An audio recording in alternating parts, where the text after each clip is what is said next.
Questions? We were talking about making measurements and the precision or parts per thousand yesterday, parts per million, that you can measure mass, length, and time. Time we can measure more precisely than anything else. But I'm going to start today by telling you, well, I guess you call it a case study if you're at Harvard Business School, which is going to talk about a product that has some very, very precise manufacturing tolerances and how you have, what you have to do to achieve some of those. What happened when a company screwed up, why they likely screwed up, and how someone else blamed the next failure that occurred, which killed a couple of people, on that same cause, even though it wasn't the same cause.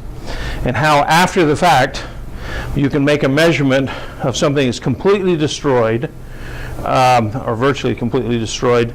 You can still get some idea in that particular case of whether it really had the manufacturing dimensional defect or not. And it has to do with the helicopter swash plate. This is a helicopter swash plate. Anybody know what a helicopter swash plate does or is? Exactly.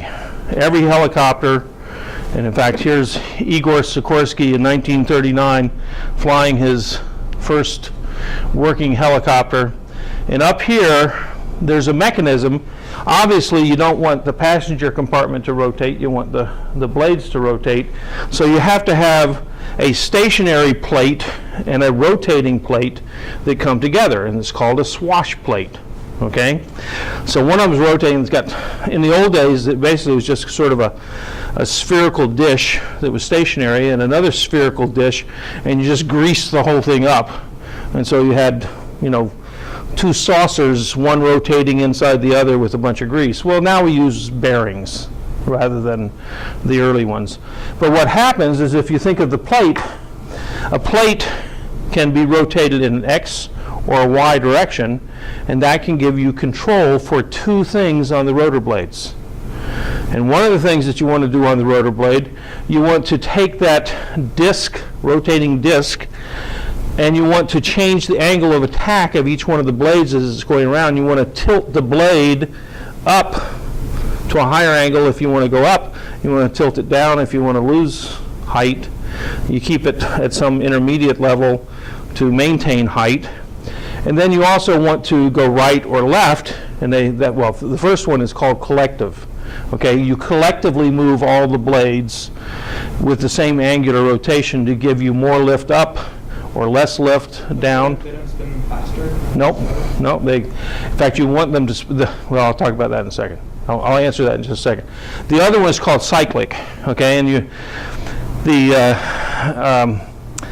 a pilot in a helicopter has a lever for the right hand and a lever for the left hand. If I remember, the left hand is the collective that allows you to go up or down, and the cyclic allows you to tilt that rotor disc. If you want to go forward, it tilts it going forward. If you want to go this way, it tilts it that way to go right, that way to go left. If you want to go backwards, you tilt it back.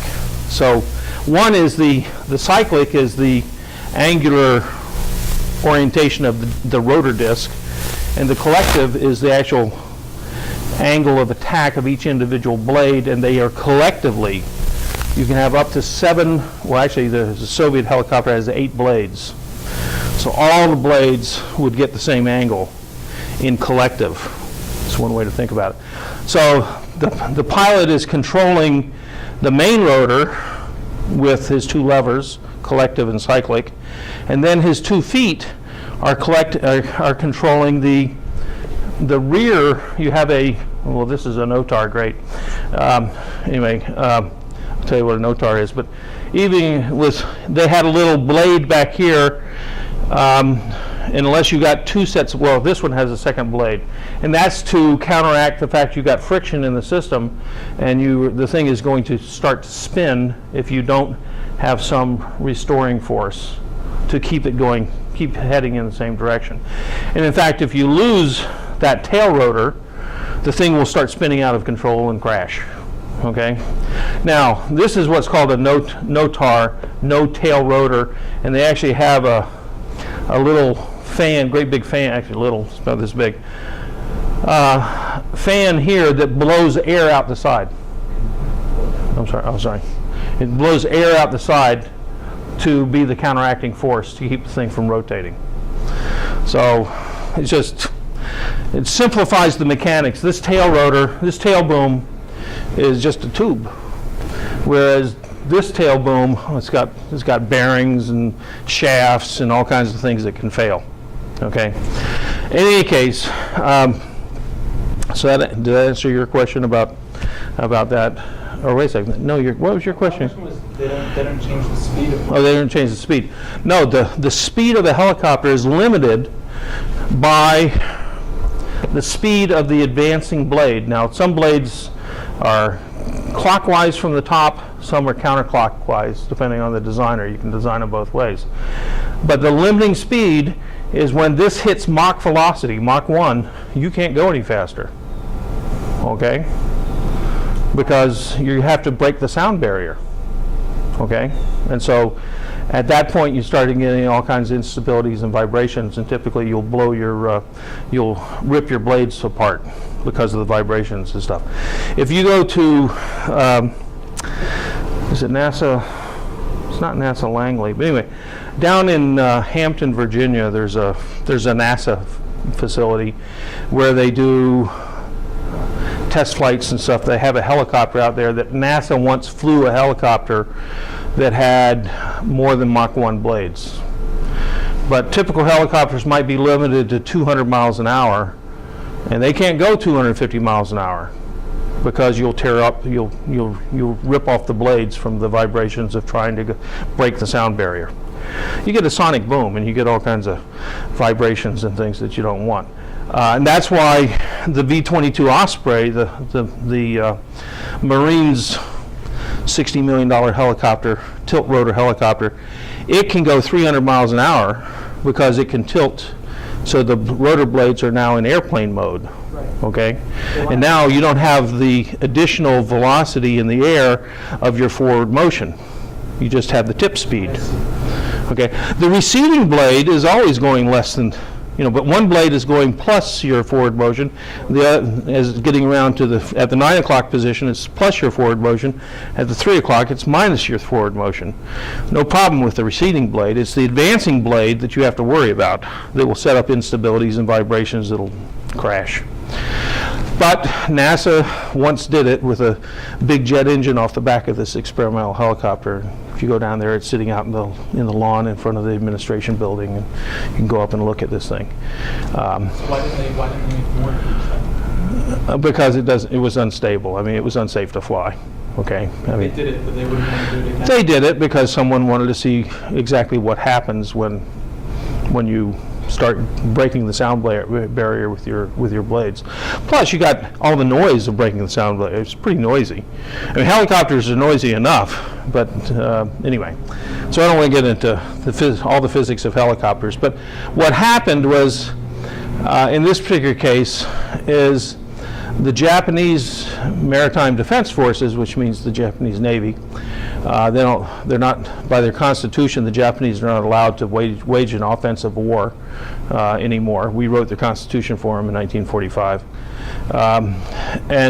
Well, no, this is a big deal for the Japanese because they're very proud of the fact that they only have defense forces, they don't have offense forces. Okay, and so their military are called the defense forces. So anyway, one of the Japanese Navy helicopters crashed in the Sea of Japan in about 5,000 or 10,000 feet of water. It took a long time to get it up, but basically it was out there, and the swash plate just seized up. The bearing seized up.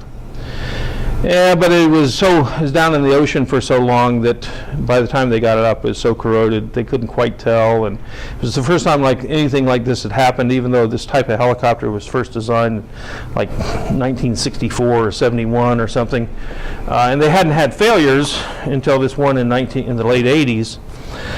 And so they didn't. And plus, it was Japanese people, so who cares? I mean, I'm not saying that truth. I'm just kind of, there is sort of a, within the U.S. defense community, it's kind of, well, but if it was a U.S. soldier that died, you see this even in Afghanistan, right? I mean, it's a big deal if an American soldier gets killed by a terrorist. It's not as big a deal if an Afghani gets killed by a terrorist, right? I mean, it's just the way it is. I guess I am commenting politically, but I wasn't commenting racially, okay? Anyway, so here's the swatch plate. It's a very complex assembly. You have these, this is one of the linkages. There's another linkage. I don't know if I can see the other linkage, but this is one of the linkages. When the swatch plate tilts, this is either collective or cyclic. I could probably figure it out. In any case, there's a bearing inside here. So the bearing failed, and it failed on a aircraft that was on its initial 2-hour, it had just been built, it hadn't been turned over, there was no DD 251 or something form, which is actually a standard form that transfers ownership from the contractor to the government. It's a little one-page form, and so you have to have a point in time of who owns that helicopter, okay? And part of one of the performance specifications was every helicopter has to fly in a hover for 2 hours before you can sell it to the government. So they had these 2 test pilots, and they were just doing their 2-hour hover above the field, okay? They weren't going anywhere, they were just hovering for a couple hours. And after an hour, wham, thing crashes, the guys are dead, okay? And they look at it afterward, the swash plate bearing seized up. So politically, and a lot of this story has to do with the politics of this and not necessarily the measurements and the mechanics. Politically, the Navy said this was going to be a Navy helicopter. Since we haven't gotten the transfer of ownership, this really belongs to you, helicopter manufacturer, and therefore you can do your own board of inquiry. Ordinarily, when you have any crash of any military aircraft, I mean, this is a $40 million helicopter, there's a board of inquiry. You know, why did we just lose $40 million worth of taxpayer equipment? They said, well, the Navy said, we didn't lose a thing. We didn't own it. You own the loss, okay? It didn't match, it didn't spec before you sold it to us. Well, it turns out, so the helicopter company forms their own board of inquiry. They did not allow, even though everybody knew it was a bearing failure, they would not allow the bearing company to participate. Ordinarily, when you have a failure like this of any aircraft, even civilian aircraft, in civilian aircraft, the National Transportation Safety Board goes out there and they form a team of the owners of the aircraft, which could be Delta or US Air. The manufacturer could be Boeing or Airbus. If it's the engine, they might have Pratt & Whitney or General Electric. They bring in a team of people who are experts who manufacture the different components, and they'll all get together to try to figure out what happened. Why did this thing crash? Well, in this case, they kept the bearing. They knew it was a bearing failure, but they wouldn't let the bearing manufacturer participate. And they didn't have to, because you didn't have the Navy chairing the board of inquiry. Who did you have heading up the board of inquiry? Well, they did have a helicopter company engineer, but the guy who was really running it, they put the lawyer for the helicopter company on the board of inquiry. And so whenever they had it, and they had to have public meetings where they had a court reporter transcribing what they were talking about, but whenever they got to anything interesting in this like 3-week investigation, the lawyer would say, we should go off the record. So anything of any interest, cause of the failure, was off the record, and there's no transcript, okay? Because there was no one watching watching the hen house, and the fox was in the hen house. They had the attorney on the board, okay? Sounds rigged? It is, okay? Just letting you know how things work. The bearing is a bearing that looks like this. It's actually called a really slim bearing. Actually, I have a better picture of it. It was not an Apache helicopter. That's an Apache helicopter right there. But a really slim bearing is made by Kadon. They called really slim. And these things go in not only helicopters, they'll go in CAT scan machines, okay, at hospitals. It's a bearing that may only be, this particular one was 40 inches in diameter, and it had a 1-inch cross section with half-inch balls. So if you looked at the cross section of the whole thing, this was 1 inch by 1 inch. There's the outer race and the inner race, and the ball was a half-inch ball. Okay? They'd made thousands of these for lots. And this was the largest one that anyone in the world made. In fact, they were a sole source. There's a company in Germany makes something like this, but not exactly like this. Well, the prior history, yes, they had had a failure of the swash plate on a Japanese helicopter. This was the second failure they had ever had. And they've been producing this helicopter for 25, 30 years at this point. Okay, so this is sort of a new type of failure. And they didn't even know it was related to the Japanese failure until they started their board of inquiry, and they said, oh, we had one of these helicopters go down in Japan, let's go over to Japan. They flew over to Japan, saw the pieces, and they said, oh, that was a bearing failure too. And they started looking. At one time, the company had manufactured 6 bearings. Now, I can't remember, these bearings went for $40,000 a piece or $100,000 a piece. They weren't cheap bearings. And they had manufactured 6 of them, and one of them started creating some vibration, and they took it off and looked at it, and it had what's called a closed conformity.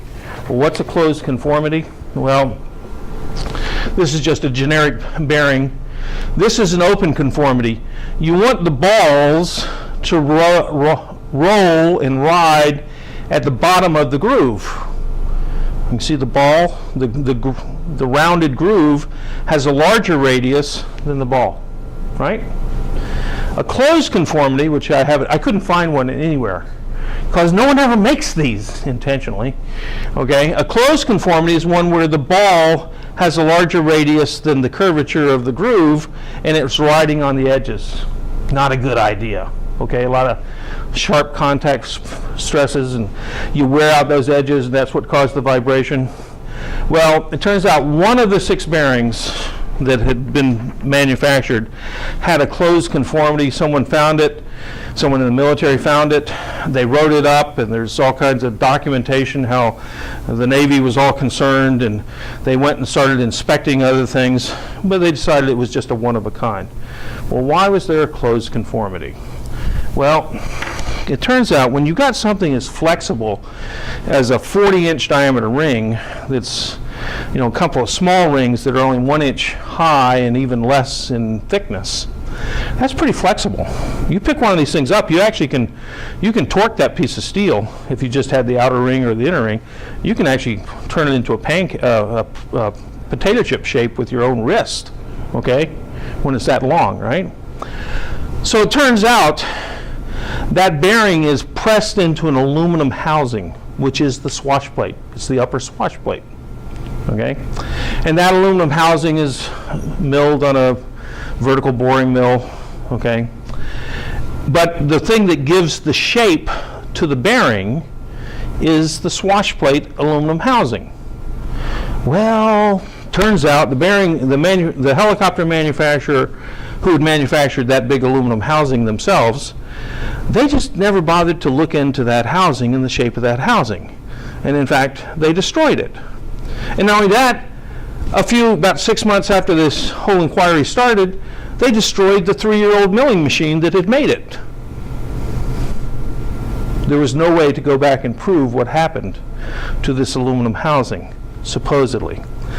And the tolerances we're talking about on these things, the diameter of that bearing, 40-inch diameter bearing, is supposed to be 40 inches plus or minus 2 thousandths. That's 1 part, if it's 4 thousandths total variation, plus or minus 2, right? Out of 40 inches, that's 1 part in 10,000. And what did I tell you yesterday? A typical manufacturing tolerance is 1 part in 2,000 for machining or measuring something. if you've ever worked in a machine shop and you're trying to, if you're trying to turn on a lathe the diameter of something to 1 inch, it's hard to hold anything better than one part in, it's hard to hold more than half a thousandths. You can grind it and lap it and get down to 1/10 of a thousandths, but if you're doing that, you now have to start specifying the temperature at which you made that measurement, okay? And the tools that you're making the measurement with, which also are steel, have to be at the same temperature. And so when they grind this bearing at Kadon, the whole thing's in an automatic grinding machine. You set it up and jig it, and now you're going to have the grinder go around and grind the grooves on the diameter and make sure everything's as spherical as possible. Well, that's sort of inherent in the way the milling machine works, the vertical boring machine works.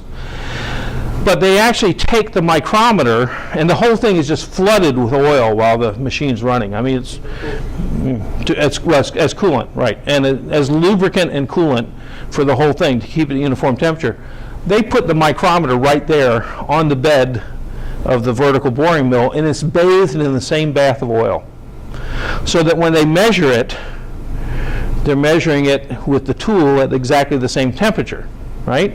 Who cares if it's 66 degrees or 72 degrees, as long as the two tools are calibrated and they're at the same temperature, you should get a valid reading.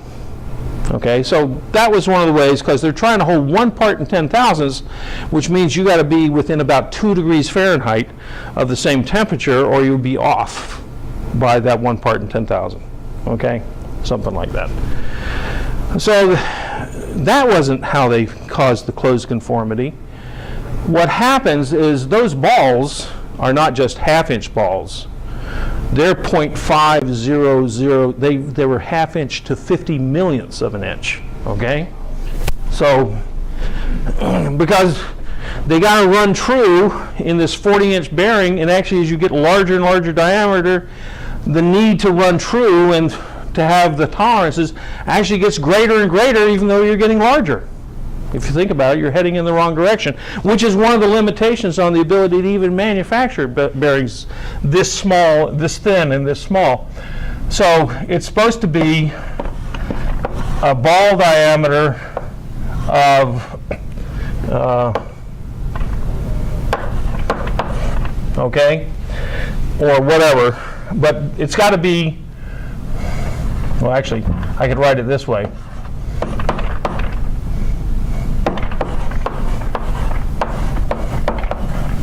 Actually, I think it was 25. I think the total was 50 thousandths. So it's plus or minus 25. But anyway, you start looking at that. Well, now this is tighter than 1 part in 10 thousandths, or 1 part in 10,000.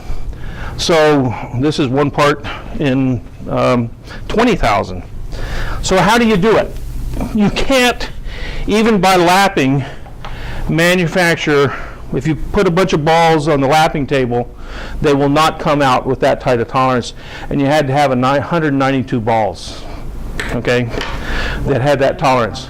Pardon me? 192? 192 is the number around this 40-inch circle. So how do you do it? There are many cases in manufacturing where your tolerance required is tighter than anything you can manufacture the individual part to. So what they do is they make matched parts. You make a bunch of parts, and then you pick this one and measure it, you pick that one and measure it, and you put the two of them together in matched sets. You can't manufacture. So they make 50,000 balls, half-inch balls, and then they sort them into which ones are 50 thousandths exactly, or half an inch exactly, which ones are 50 thousandths under, which ones are 25 thousandths under, which ones are 50 thousandths over, and they group them, okay? And they group them into sets. Well, if you went into Kadon's shop, or you go into a Pratt & Whitney shop, is the two places I've been and I've seen these things, they have micrometers that are accurate to this. The micrometer looks like a lathe to measure a half-inch ball. It's sitting on the floor. It's the size of a small lathe. The room is temperature and humidity controlled within 1 or 2 degrees, okay? and there's a person sitting there putting the ball in this little half-inch ball in the micrometer of this great big machine that's got all these compensation things to be able to measure something that small and do it reproducibly. And so you got someone sitting there making minimum wage, measuring each ball, putting them in different bins, and here's a set of 192, or they might actually make it a set of 200 in case someone lost one, right? That will go into the assembly room where they have the two rings that have been ground as a match set to 4 thousandths, plus, to about 4 thousandths. And then they put the balls in based on a more precise measurement of the actual grooves and the shape of that groove, okay? Because, yeah, if I only had to do it to, 1/10 of a thousandth, no big deal. But when I have to do it to a 1/2 of a thousandth, I actually have to use match sets of balls. So how did this closed conformity out of 6 bearings ever occur? Well, someone probably picked up or mislabeled a set of balls and assembled them in there. Now, there were other inspectors who should have caught it before it went out, but they didn't. And it got out, started vibrating on a helicopter, and okay, they caught it, no one got hurt. But the inspectors for the government, because you have, we're going to talk later about inspectors, you have each individual employee is supposed to be their own inspector with a little I, and then the company has their own inspectors with another little I, and then the Navy has someone full-time in that plant, and they're the capital I inspectors, but they don't really do the inspecting, they're just checking on the quality control. They're doing quality assurance, they're not checking every part, okay? Until this one went down at the helicopter company, killed 2 test pilots, and now the helicopter company says, oh, we have one like this in Japan. And the Navy down at Cherry Point has a pilot with one of these helicopters coming in for a landing, and as he's about to land, he's about 2 feet off the ground, he has his swash plate seize. And he slams 2 feet down to the ground. Well, nothing happened, but it was a seizure. They take it apart and they say, we had a bearing failure. And all of a sudden, within the next few months, they had 4 or 5 bearing failures. And they grounded the whole fleet. And if you want to see an admiral or a general in the military really upset, ground the whole system for the entire world, okay? Because now that part of your whole defense scheme is not operational.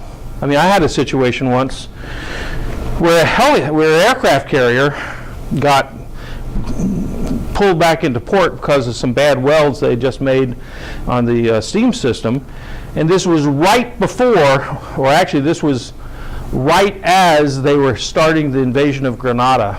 We invaded Grenada like 20 years ago, or 30 years ago, 25 years ago. And they had just started. Well, they had waited for that aircraft carrier to get out of the Philadelphia Naval Yard before they started the invasion, because at that point they were going to use the other aircraft carrier in the Atlantic Ocean for the invasion of Grenada, and they had to have one to protect against the Soviet preemptive attack.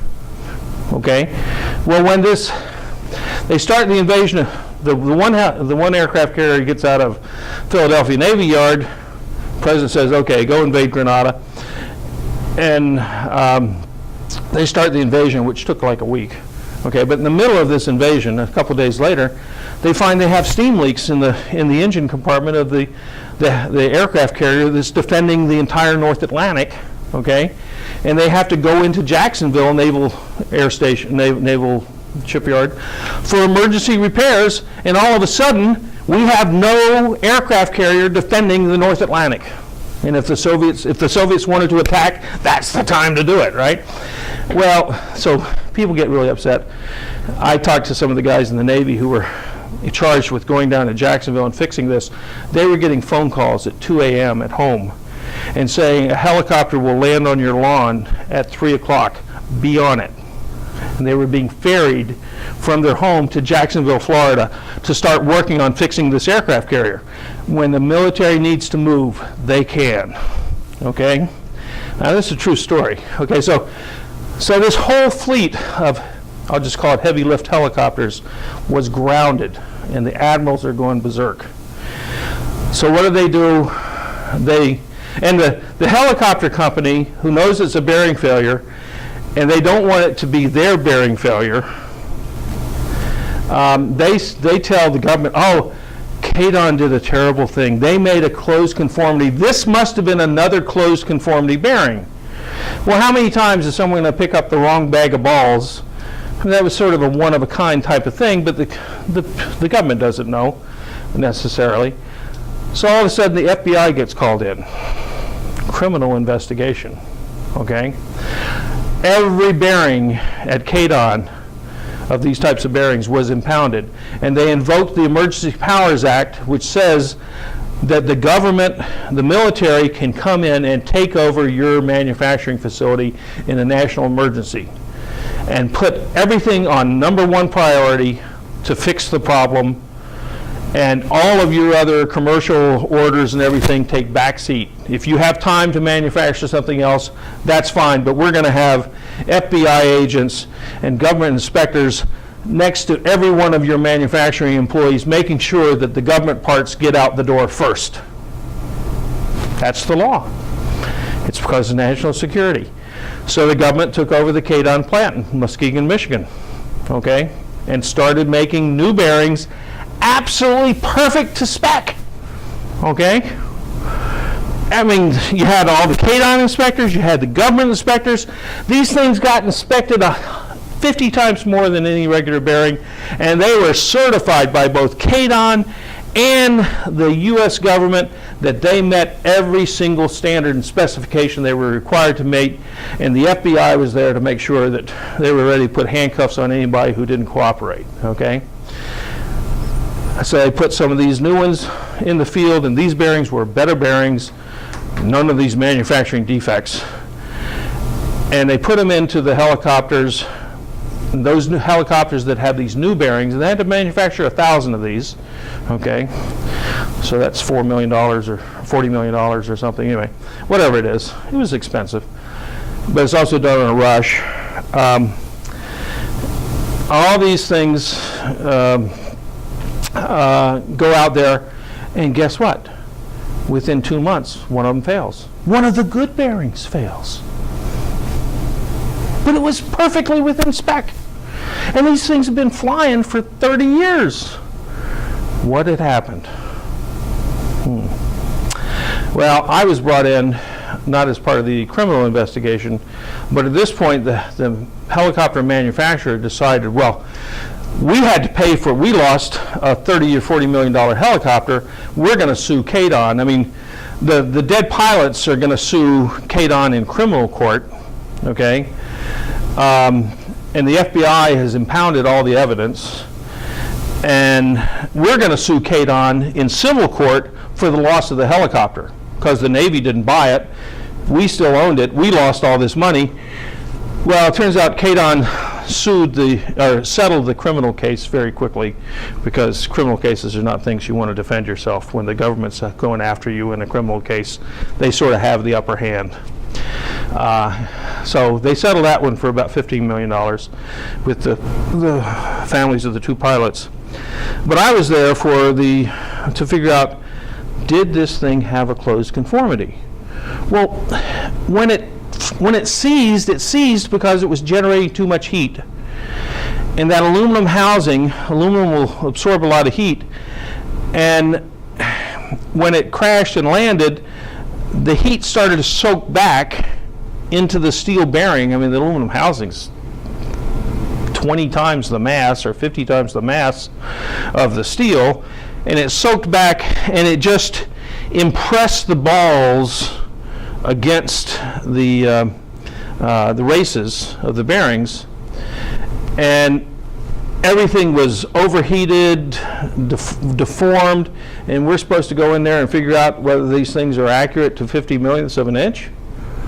Well, that's pretty much impossible, right?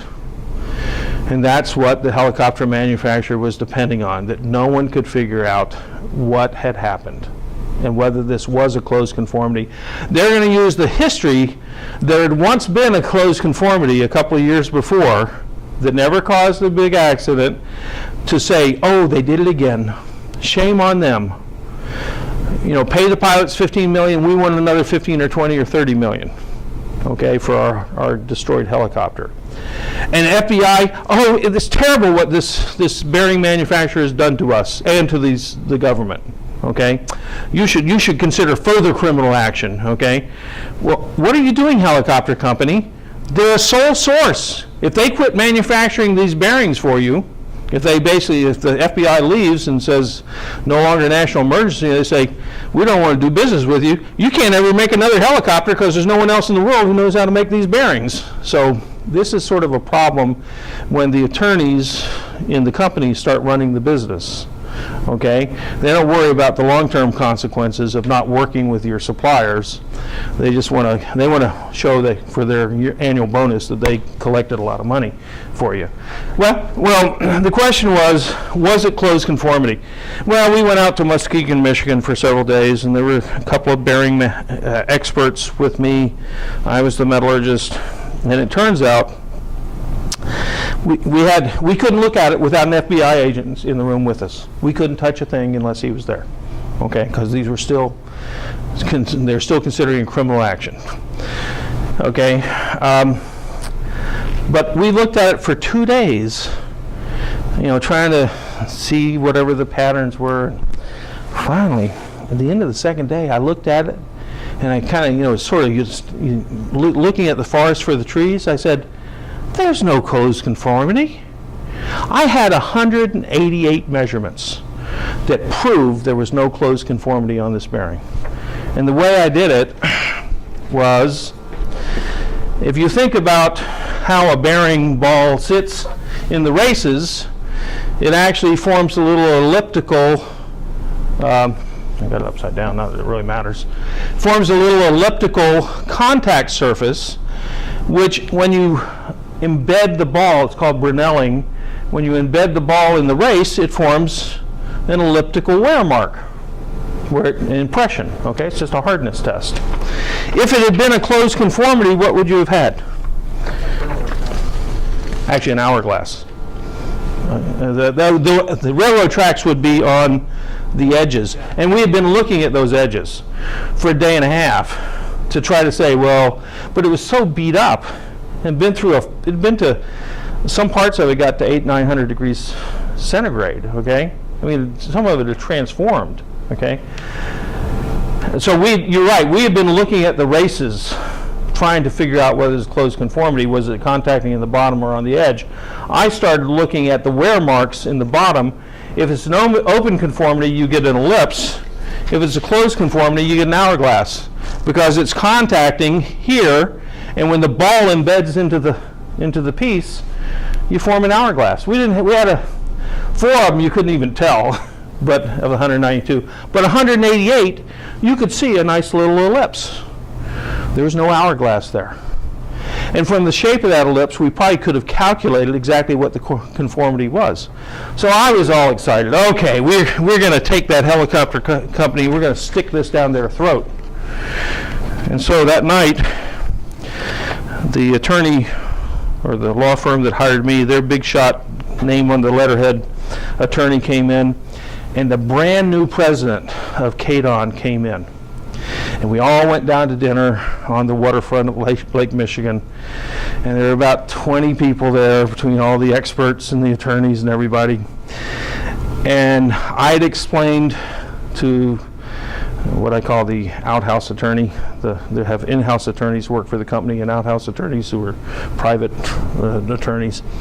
I was explaining to him that day, and I had showed him how we could prove this was not a closed conformity. There's no doubt. I had 188 witness marks, and they all said 100% that this is open conformity.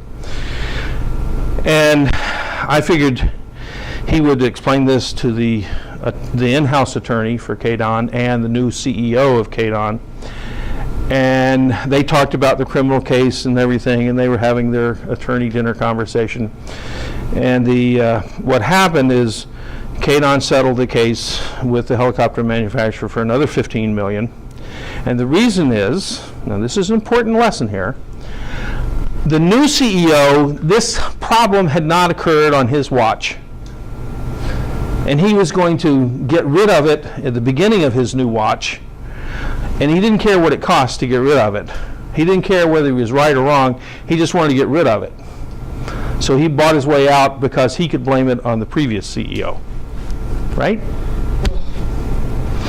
So I spent 3 days in Muskegon, Michigan for nothing to figure out what happened. But in fact, we did know what happened, and it was sort of the thing. We were looking for little wear marks along the edge.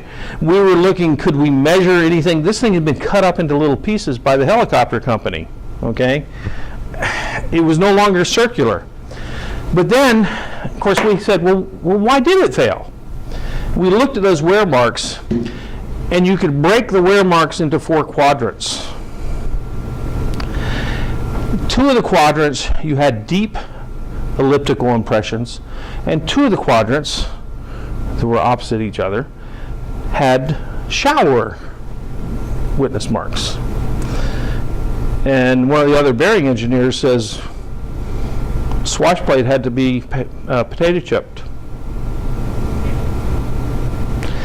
If you put a perfectly spherical bearing into a swash plate that has a potato chip shape, and you now start thinking about what you have, now that potato chip ends up creating a minor axis and a major axis, right? It's effectively a little ellipse, and it's going to get deep impressions on the minor axis and smaller impressions on the major axis. So that's when we started looking into, well, where are the other swash plates that were machined just before and just after this? Because in a aerospace fabrication operation, they can tell you by serial numbers exactly when which part was made and what day and everything else.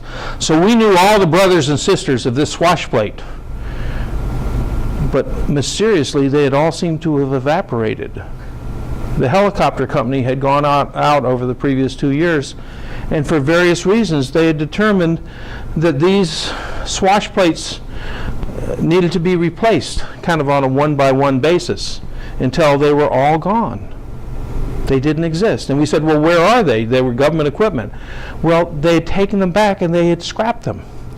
And we said, well, we want to see the milling machine that produced these swash plates. Oh, that was 3 years old. It was too old. We scrapped it. 3-year-old milling machine? Yeah, 3-year-old milling machine. You know, $250,000 milling machine, 3 years old. They scrapped it. So you don't think the helicopter company knows what happened? Okay? They knew exactly what happened. They had a milling machine that was out of spec. Machined a potato chipped swash plate. The bearings took the shape of these really slim bearings, took the shape of the swash plate. They did their own investigation. The fox was watching the hen house. Okay? Now, there should have been a criminal investigation, but not of KADON, of the helicopter manufacturer. And that's why I haven't told you the name of the helicopter manufacturer. Okay? Did you tell the FBI about that? We didn't tell the FBI. It's not for me to start telling the attorneys how to manage the whole thing. Okay? But in fact, if someone wanted to, but remember, the guy who's going to decide this at KADON, he wants to get rid of it. He wants it off his watch. The last thing he wants is to have a continuing thing, an investigation. But just as another point of fact, the military is not as stupid as the helicopter manufacturer. The helicopter manufacturer is willing to throw their monopoly bearing manufacturer under the bus. U.S. Navy is not going to throw their monopoly helicopter manufacturer under the bus. Okay? They could run an investigation and they would probably find, oh, the evidence is not available. Well, who made the evidence not available? Duh. Okay? So this little story, which took longer than I had expected, has a number of little parts about precision measurement, but mostly it's one about how the system works, okay? And how we do have standards. Ordinarily, if this had been a military helicopter, there would have been some Navy captain or Marine major or somebody in charge of the investigation. And they would have found, okay, the problem. Because they would have invited the bearing manufacturer to participate in the investigation. They would have, someone would have said, oh, what about the swash plate? Whenever those things came up, and they probably did come up at the meetings of the Board of Inquiry of the helicopter manufacturer, but that was when they went off record, okay? And we could read those transcripts and we could see, well, someone might say, well, we ought to look into the swash plate, and then they go off the record. And we wouldn't get to hear what they had to say. But in a regular investigation, when you don't have people trying to cover something up, you know, it would have been run properly and maybe justice would have been done. Look, I could tell you half a dozen stories in different industries. One, big forgings for ships where a company got screwed by another company. Now, I did have the opportunity about 20 years later to screw that company that screwed the other company, just by chance. I could tell you on the V-22 Osprey, okay, how that court of inquiry was rigged, okay. They were told they had to find something that could be easily fixed. This may be on one of the other videotapes, so I apologize. They were told they had the Marine Lieutenant Colonel, anyway, or maybe he was a Navy captain. Anyway, the guy who headed up the Board of Inquiry for the V-22 Osprey Ship 4 crash told someone in a bar one night that they were told they had to find something that could be easily fixed so Congress wouldn't scrap the $40 billion program. Okay? So that one was rigged. Okay? And they came up with a fault. They blamed it on the helicopter company. And the helicopter company got sued by 6 widows, okay? And turns out they settled with the 2 military widows very quickly. They offered settlement to all the other 4 widows right before the trial, offered them $2 million apiece, and 2 of the widows said, okay, we'll take it. The other 2 widows were advised by their attorneys that, no, we'll get you $40 million. And they didn't. They lost. In fact, the 4 women of the jury in Philadelphia said that I was the one who convinced them that it was not a fire in the nacelle, it was a fluid leak, a hydraulic leak in the upper nacelle. But in any case, afterwards, the Judge Advocate General of the Navy came in, looked at the court testimony, did another investigation after the court of inquiry that included Boeing and Bell and a couple of other companies. They revised the report and adopted the theory that I had, okay? Because it turns out, I always say, the Navy's original theory required 6 miracles in sequence for the crash to occur. My theory only required 1 miracle, okay? Which is, I guess the point of that is you never have all the pieces, okay? You have to figure out what pattern explains the most pieces of your puzzle. I mean, that's part of what engineering is. In fact, in the mid-'80s, I went to a retreat down on the Cape with the School of Engineering, and they tried to define at this retreat, what is engineering? And they did come up with a definition, which probably still in the records over there. But an engineer is someone, part of this mission statements and things were big back then, but it wasn't a mission statement, but an engineer deals with complexity and ambiguity in solving problems, okay? So you rarely have a set of facts where everything just fits in perfectly. And if you do, then you don't need people to be fighting over it because it's obvious, right? If all the facts fit, then anyone can look at it. Most of the time, you're dealing with a number of conflicts, and you have to figure out which one makes the most scientific sense, okay? And so that's part of what an engineer does. And I guess I have a couple minutes so I can give you my story. I don't know if you've ever heard it before. It may be on another tape. I give this story all the time. Of the history of the term engineering. Anybody know what the word engineer comes from? Engineering in this country only goes back to, well, a couple of hundred years. The word engineer comes from the French. If you look in the Oxford English Dictionary, you'll see this. It comes from the French ingénieur, which begins with an I, which, as Professor Sadoway say, comes from ingenuity, the Latin root for ingenuity. But an engineer before 1800 was basically a maker of war machines. The first engineering school in this country was West Point, 1797 or 92, 1790 sometime, and they trained military engineers. In 1823, the second engineering school in this country was Rensselaer Polytechnic Institute in Troy, New York, and they were creating engineers to help build what was the big construction project in New York in 1823? The Erie Canal. And they needed people to dig the canal and build bridges and dams and locks and things like this. And so they created a curriculum of engineering different from the military engineers who built breastworks and catapults and things like that. And they called it civil engineering, to distinguish it from the only type of engineering that existed before that, which was military engineering. And then there were other schools, like Michigan claims to have engineering in the 1840s, but I don't know how many bears in Michigan in 1840 were going to university and studying engineering. But in any case, in 1860s, MIT actually started to differentiate. And what's course one at MIT? Civil engineering, because that was the only type of engineering in addition to military engineering. MIT decided to break it up into other disciplines. One of those is mechanical. That's number 2. And number 3 is mining. Not mining and metallurgy. Metallurgy didn't enter until 1888. Okay? It was mining engineering. Coal mines, copper mines. And 4 was actually architecture.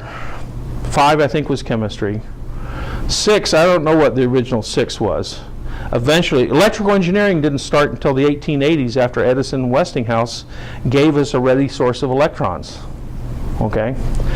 But MIT also defined the fields of chemical engineering back in the 1880s, nuclear engineering in the late 1940s. We were the first. Anyway, a number of the fields of engineering, aerospace engineering. We had the first aeronautics department. There's no astro department originally, okay? But Hunsaker in like 1917 started a aeronautical department. But MIT has actually defined a number of the fields of engineering. Not all of them. We didn't define electrical. But anyway, okay. I'll see you Monday.